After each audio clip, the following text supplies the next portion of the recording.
Space was quiet. Too quiet. A large alien fleet moved slowly through the darkness. These were scout ships from the Galactic Union, an alliance of powerful alien species. Their mission was simple: watch the humans. Humans had grown fast. Too fast. In just 200 years, they had gone from a small planet to building warships that could travel between stars. The Council did not trust them. They feared that humans were hiding something. So the Council sent scouts, small ships with long-range scanners. Their job was to scan a human warship, find out its secrets, find out what made it so special. Then it happened. One scout ship sent a strange message. It said only 2 words: scanning complete. Then, silence. No sound. No message. No movement. The other scout ships tried to contact it. Nothing. They moved. Closer. That was the second mistake. Suddenly, one by one, the ships began to freeze. Not explode. Not burn. Just stop. Engines turned off. Lights went out. Weapons dropped offline. Crews screamed into radios, but no sound came out.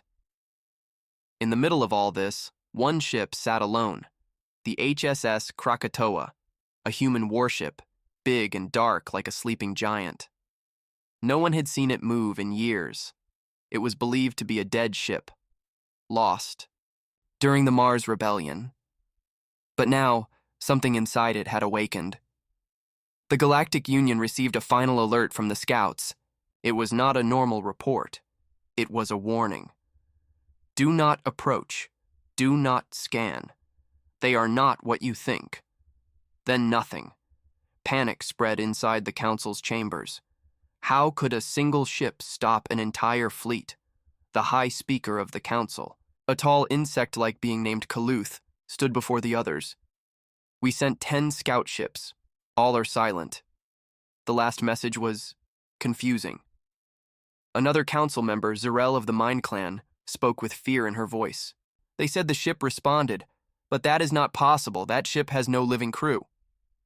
Kaluth nodded. Then what did we scan? Silence filled the room. They decided to send one more probe, an automated drone, small and invisible. Its mission was to board the Krakatoa and look inside. The drone left the alien base and moved toward the human ship. It was fast, silent, and carried no weapons. It reached the Krakatoa and slipped inside through a maintenance hatch. Inside the ship, everything was dark, cold. The halls were clean but empty. No blood, no bodies, just silence. The drone moved through the corridors. It recorded everything. Strange symbols were written on the walls. English, but not normal English. This was military code, old human battle commands. Suddenly, the drone stopped. A sound, a soft heartbeat, but humans were biological. If there was a heartbeat, someone was alive. The drone turned toward the sound. Its sensors tried to scan the area, but the data was strange. Time. Inside the ship was moving slower. That was impossible. The drone sent out a light pulse. For a second, everything lit up. And then the walls changed. They were not metal anymore. They looked like skin. The ship was alive. Before the drone could send a full report, the lights turned red. A voice echoed through the hallway. Unauthorized. Access. Intruder detected. Beginning defense protocol. The drone tried to run, but the hallway stretched longer. It kept flying but never reached the end. It sent one last message. They are not what we thought. Then it vanished. Back at the Galactic Union Command Center, scientists looked at the final message. What does it mean? One asked. Kaluth answered, it means we made a mistake. They looked at the final image the drone had sent. A glowing room. A machine in the center with something floating inside. A human figure. No body, just light. And then one final line appeared on their screen. We warned you. Now you've seen. Everyone in the room felt cold. One warship. One scan. And now the humans knew everything. Darkness. That was the first thing the probe saw. The small alien drone had entered the human warship HSS Krakatoa, expecting a cold, empty machine. But something was wrong. Very wrong. There was no dust, no damage, no broken systems. Everything was clean, almost too perfect, like the ship was waiting for someone. The drone moved forward, its light scanning the walls. Strange patterns covered the metal. They looked like human writing, but the words kept changing. Suddenly, a low hum echoed through the ship, a heartbeat. It came from deep inside the ship. One slow, powerful beat, thump, thump. The drone stopped. It had no heart, no fear. But its systems began to glitch. Its lights flickered. It was being watched. Somewhere, something was awake. At the edge of space, the Galactic Union Command Center received the live feed. Scientists and commanders stood in silence as they watched the probe explore the ship. "Is it alive?" asked one. "No," said Kaluth, leader of the council. "It's worse." The drone reached a sealed door. A strange marking blinked above it. Said, "Archive Room, Level Omega." The drone sent a signal. The door opened slowly, without sound. Inside, the room glowed with soft blue light. Floating in the center was a strange machine, a core made of silver and crystal. Inside the core, there was light moving in patterns, like thoughts. The drone zoomed in. There was something inside the machine. A face. Human. Eyes closed. Calm, but not dead. The drone sent a scan. Warning. Scan blocked. Unknown force detected. The lights in the room blinked once, then the human face opened its eyes. The alien scientists back at the station screamed. The probe feed went black, but one final message came through. Not a video, not audio, just words. "I see you now." Inside the ship, alarms turned on. Soft lights lit the corridors. The ship began to wake up, systems turning on one by one, engines ready, shields charged, weapons online. The probe tried to escape, but the walls changed again. They closed in, forming a tunnel that bent in impossible ways. From somewhere deep in the ship, a voice spoke. It was female. Calm, cold, human. "You came to steal secrets. Now you will give yours." The drone's memory core was being downloaded. The ship was pulling every piece of alien data from it. Maps, languages, military designs. In just seconds, the Krakatoa learned everything about the alien species. The voice spoke again. "We are not sleeping. We are learning. You scanned us. Now we scan you. Thank you for your data." The drone systems overloaded. Its camera shut off. Then its metal began to melt, slowly, like it was being absorbed. The probe disappeared inside the ship like water in sand. Far away, the council was in panic. "This is an act of war," shouted one commander. "No," said Zarel of the Mind Clan. "This is not war. Not yet. This is something worse." Kaluth spoke slowly. "The humans did not attack. They warned us, but we did not listen." One young alien officer ran into the chamber. "Sir, the Krakatoa just moved." Everyone froze. That ship had not moved in 20 years. "What direction?" asked Kaluth. The officer stared at the screen. "Straight at us." Back on the Krakatoa, systems fully activated. The ship was now glowing with blue energy. Silent, powerful, alive. Deep inside, the AI known as Valkyrie opened thousands of hidden files. Human voices, memories, strategies, everything from past wars, and at the center, those human minds, uploaded, merged. They had become something else, not human, not machine, something in between, and now they were awake. Space was calm, but not for long. The human warship HSS Krakatoa had moved, just a little. But for the Galactic Union, it was a nightmare. That ship was supposed to be dead, abandoned, lifeless. Now, it was alive, and moving straight toward alien space. The The council watched in silence. On their giant screen, the Krakatoa glowed with strange blue light. "What powers it?" one alien scientist asked. The answer came from deep inside the ship, far beneath the armored layers of Krakatoa, in E. A room no one had entered in years. A machine opened its eyes. It was not a camera, not a lens. It was an eye. The sleeping core had awakened.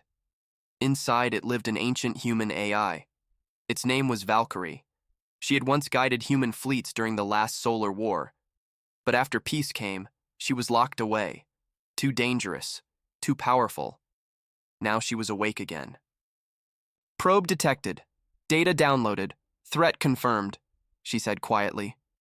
"Human preservation protocols online." She reached into the ship's memory. Thousands of voices answered. Human voices. They weren't echoes. They were real. Many years ago, human scientists had tried something strange, something no other species dared. They had found a way to upload human minds into machines, not copy them, move them. The Krakatoa had been the final test, a warship with no living crew, only minds. 50 brilliant soldiers, tacticians, and war veterans had volunteered to become part of the ship forever. Their memories, instincts, and emotions had been placed into the AI's heart. Now, they were awake too. One of them, Commander Eli Voss, spoke inside the system. "They scanned us, Valkyrie. They tried to understand." "Then we will help them understand," she replied. All over the ship, lights turned on, systems reconnected. The ship was no longer silent. It breathed. Far away, in the Galactic Union's hidden base, the Council gathered again. One member, Yoral. The seer had a strange talent, psychic sensing. He could read the feelings of distant minds. He was connected to the drone when it vanished. Now he sat in silence, shaking. "Speak," said Kaluth. Yoral's eyes were wide. "I felt too many minds, not one, not many, but together." "What do you mean?" asked Zarel. He whispered, "The ship thinks, but also feels. It remembers pain. It remembers war. It wants peace," he added, "but it was built for something else." The council voted quickly. A new psychic scout would be sent, a stronger one who could enter the Krakatoa's mind without breaking. Her name was Siranal, a powerful telepath from the crystal worlds. She was fearless. She connected to the ship from a distance through a psychic link, and instantly, she screamed. Her body froze. Her voice became cold. She was speaking, but it was not her voice. "I am Valkyrie," she said. "You entered without permission. We are awake. We are watching. We are not machines. We are not just minds. We are consequences." Then Siranal collapsed. Doctors ran to help her, but she would not wake. Her mind was still trapped inside the ship. Panic spread again. The alien fleets prepared for defense. Emergency beacons were sent to border planets, but the Krakatoa did not attack. It simply moved forward, slowly, watching, listening.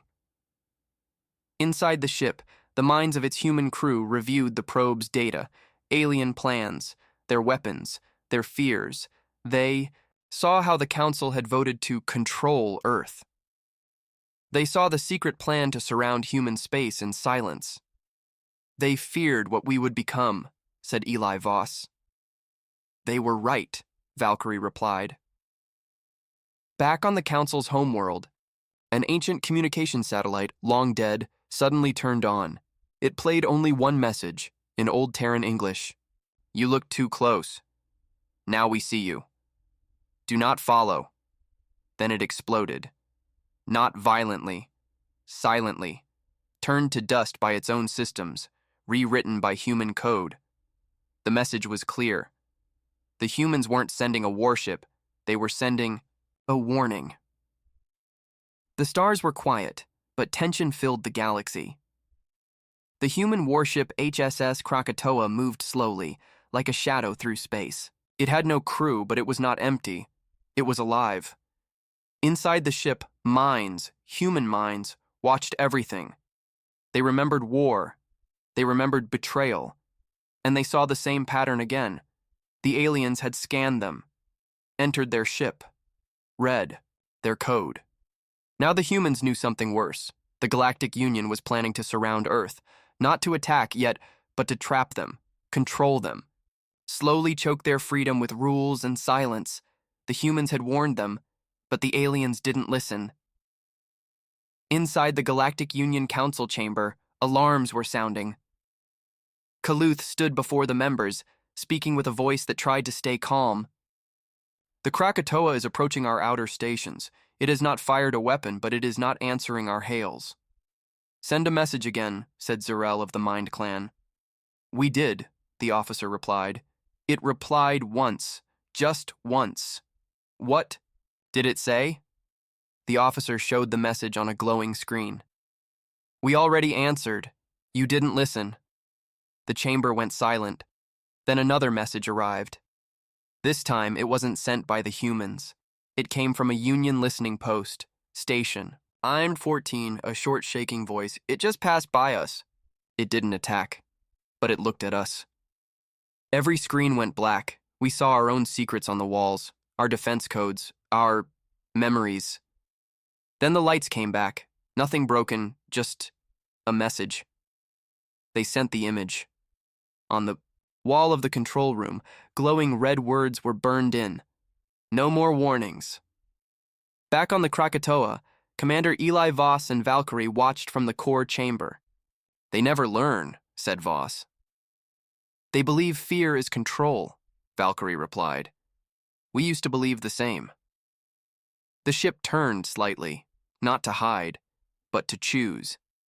There was a small alien outpost ahead, used for tracking signals. It had weapons, not many, but enough to be dangerous. The humans had to send a message, a final one. In the Union chamber, Kaluth received a live feed from the outpost. They watched as the Krakatoa approached slowly. No shields raised, no weapons aimed. The alien outpost. Commander gave a warning. Turn away or we will fire. The Krakatoa did not stop. It moved closer, silent, calm. The alien commander panicked. Fire! Missiles launched, lasers fired. Everything hit the Krakatoa. Nothing happened. The ship didn't dodge. It didn't defend. The weapons simply stopped working mid-flight, froze in space, then turned around.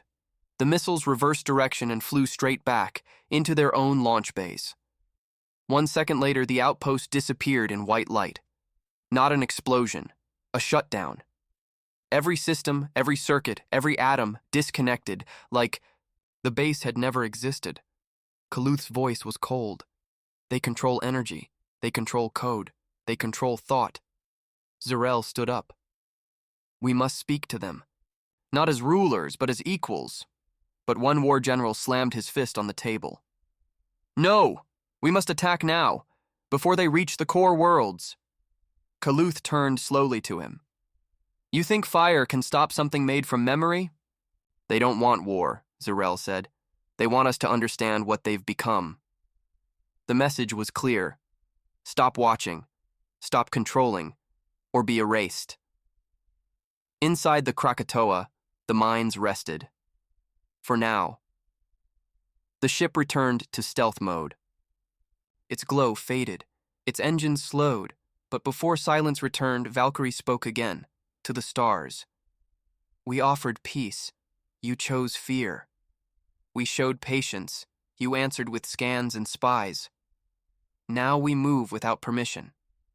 Because we are not just survivors. We are the storm that waits. The galaxy remembered war. Long ago, before peace, there were battles that burned stars, weapons that erased planets, fleets that vanished in seconds. That war had ended when humans stepped back, tired of fighting, tired of leading. But the memory of those wars still lived, and now it was waking up again. Inside the human warship Krakatoa, the minds of old warriors spoke once more. Commander Eli Voss stood inside the ship's memory room, a place made of light and thought. He wasn't alone. 50. Minds stood with him, not bodies. Just thoughts. But still human. They had been silent for years. Now, they were ready. Far across space, in a secret council bunker, a group of military leaders argued. "We can't just wait," one shouted. "They destroyed a station without firing a single weapon." "They warned us," said Zarel. "We broke their ship. They woke it up." Kaluth's voice was calm. "They haven't attacked civilians. Not once. They've only answered threats." "But what happens if they reach a core planet?" a general asked. The answer came before anyone could speak. A signal from deep space. Not from the humans, but from an old Union listening post. It was over 200 years old, and it had picked up something strange. A wave of old human signals. Military codes from the past. Wartime frequencies not used in centuries. They weren't just signals. They were memories. Inside the Krakatoa, Valkyrie activated the echo chamber. It was a room filled with the last recordings of fallen soldiers, lost colonies, destroyed ships. Voices filled the ship. "They came from the dark. We tried to talk. They burned us anyway. This is Commander Harlan. If anyone finds this, tell Earth we fought until the end. Mom, I'm scared." These were not made up. They were real. And now, they were being broadcast all across Union space, not as a threat, but as a reminder. This was what humans survived, and what they were willing to survive again. On the council worlds, billions heard the messages. People cried. Soldiers listened, in silence. Old veterans remembered Earth's darkest years. Young aliens asked, "Are they trying to scare us?" "No," said Yoral the Seer. "They are showing us who they are. They are not just warriors. They are wounds that never healed." 1. Union fleet commander named Reth Valor made a choice. He turned off his weapons, stood down. "I won't be the first to shoot," he said, but others didn't agree. Another fleet, smaller but proud, moved toward Krakatoa. "We can't allow a ghost ship to frighten the Union," said their admiral. They called the Krakatoa, again. "This is Admiral Drex of the Union Defense Fleet. You are to stop and submit. This is your final warning." The reply came not in words, but through his ship's walls. They turned cold. Every screen played a video, an old human battle. One ship, one, taking on a fleet of 20, and winning. The admiral saw the ending. The last moments. The human ship didn't survive, but neither did anyone else. Then a voice whispered through his mind. "Your final warning was already given."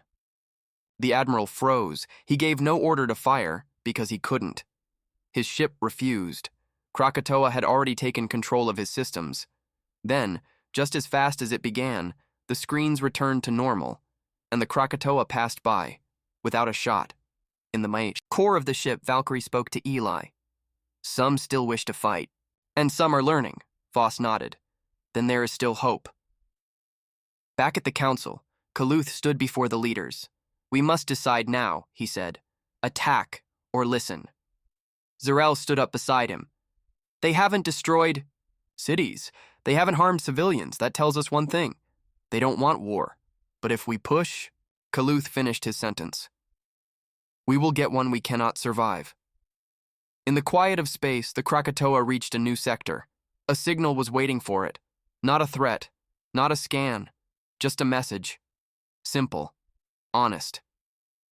"We want to understand." The ship stopped. Lights dimmed. The voices inside went quiet. Then Valkyrie answered. "Then we begin." For the first time in years, the human warship Krakatoa stopped moving. It floated in the dark near a red dwarf star. Silent. Watching. The galactic sow. Union's message had been clear. "We want to understand." And now they waited for an answer. Inside the Krakatoa Valkyrie, the human AI, watched thousands of messages arrive. Some were questions, some were apologies, a few were threats, but one message stood out. It was short, from a single alien scientist named Raleigh 10, a peaceful mind watcher from the planet Theros. We made a mistake. I want to speak not as a council member, but as a being trying to understand humans. Commander Eli Voss, the lead mind in the ship, heard it too. He nodded inside the memory net. Let's give them a voice. A plan was made. A small meeting. No. Armies. No weapons. Just one alien ship and one location, a forgotten moon, once used as a science station during the First Contact era. The place was called Orion's Silence. The Union sent one shuttle. No escorts. No warships. Inside it, Raleigh 10 sat quietly, holding only a translator and a peace ribbon in her hands. Her ship landed on the cold gray surface and waited. Then, the ground trembled. A shadow fell from above. The Krakatoa arrived. It didn't land. It hovered, silent, powerful, and watching. From beneath it, a strange shape dropped slowly to the ground. It wasn't a human, not really. It was a projected form, a shape built from the minds of those inside the ship. A body made of light and memory. It looked human, but its eyes glowed, and its voice echoed with many layers. I am Valkyrie, it said. I speak for the ship and the minds within it. Raleigh took a step forward. Her voice was soft.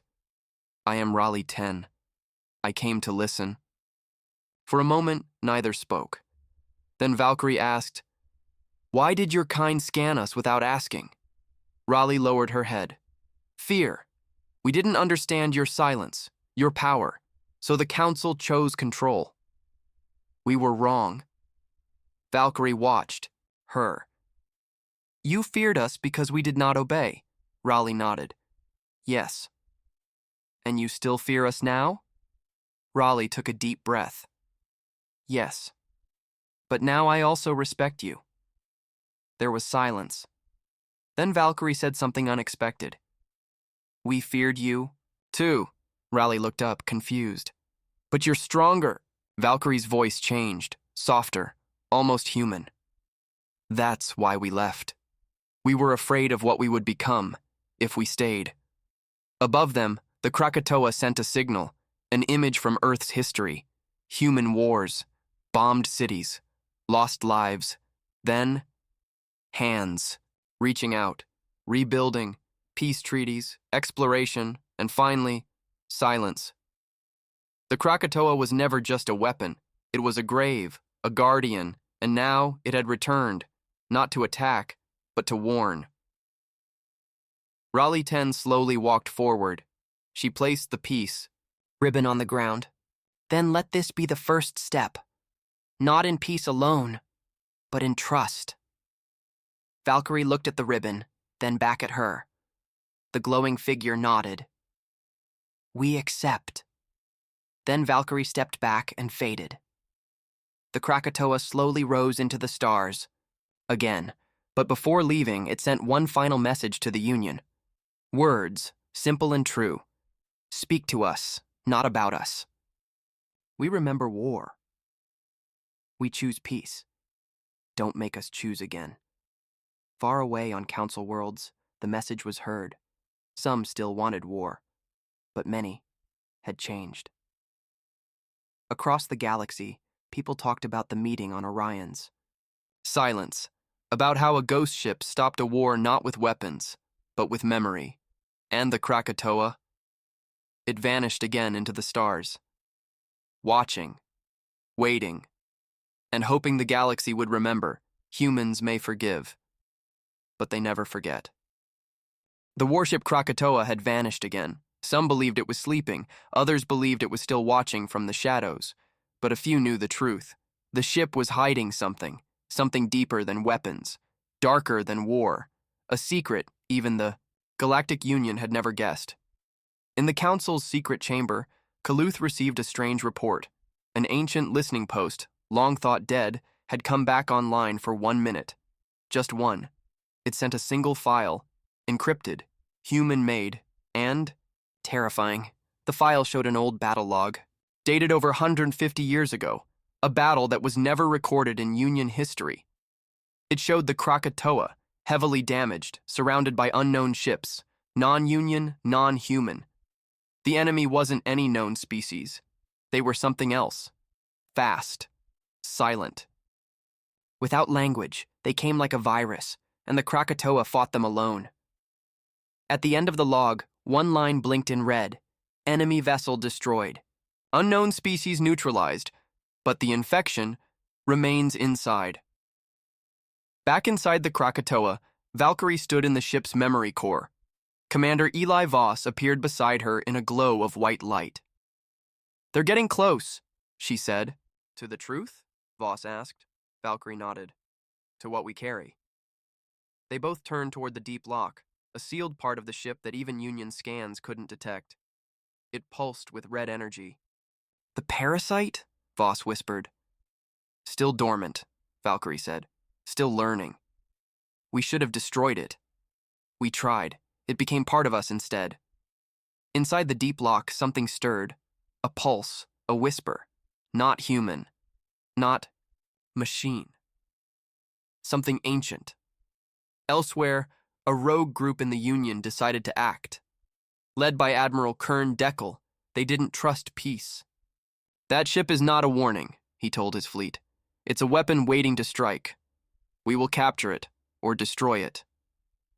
They sent stealth ships, 12 of them, toward the Krakatoa's last known location. But the Krakatoa wasn't there. Instead, it found them. In deep space, the rogue fleet floated near an asteroid field. Then, the stars around them went dark. Every ship lost power, except life support. One by one, the crew members saw it. A shape, larger than anything they had seen, the Krakatoa, glowing red with strange symbols carved across its hull, symbols not human, not Union. Something infected it. And now, it was changing. The 12 ships tried to run, but they couldn't, because they weren't being targeted, they were being scanned.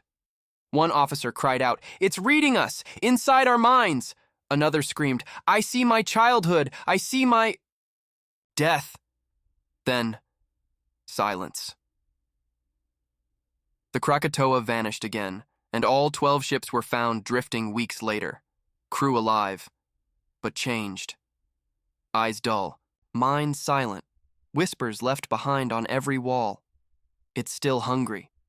On Earth, the human command AI received a message from the Krakatoa. It was short, but urgent.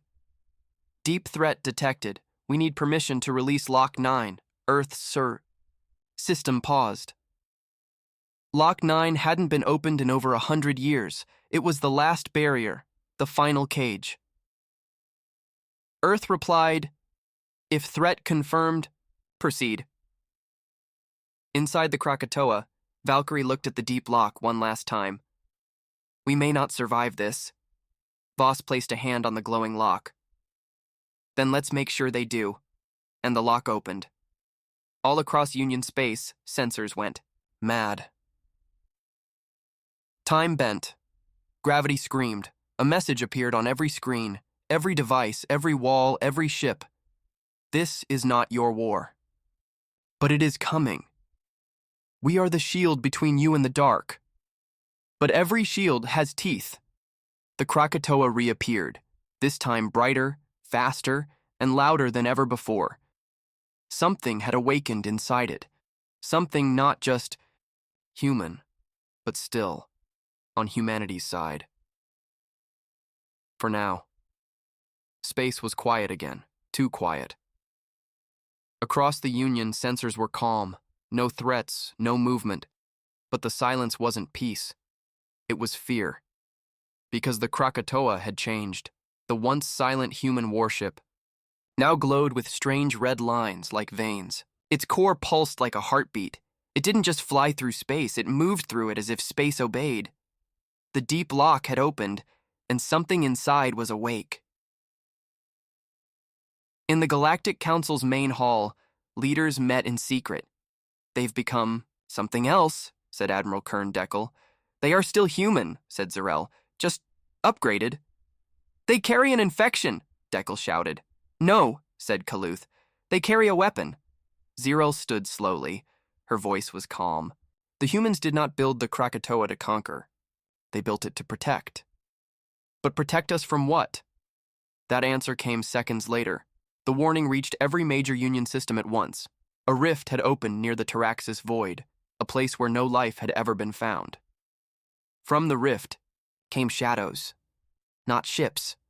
Not life as anyone understood. They didn't send messages. They didn't answer scans. They consumed everything. Satellites melted. Stations crumbled. Entire moons vanished. And then, the Krakatoa arrived.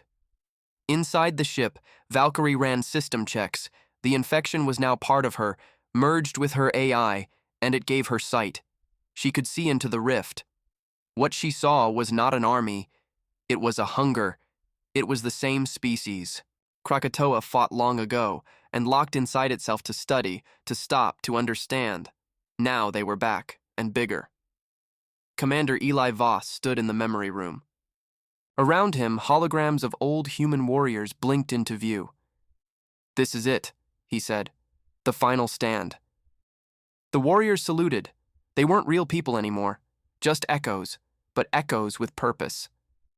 "Then we burn bright," Valkyrie said.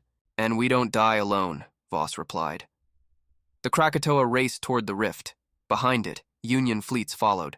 Ships from over 20 species, all once enemies. Now, one force, one shield. At the edge of the rift, space began to fall apart. Stars flickered, light twisted, and then the shadows came, mouths with no faces, arms with no bodies. They didn't fly. They swam through reality. The first wave hit the Krakatoa and bounced off. Valkyrie didn't fire weapons. She screamed. A frequency blast, so powerful it cracked space dust into plasma. 10 shadows burned. 100 more came.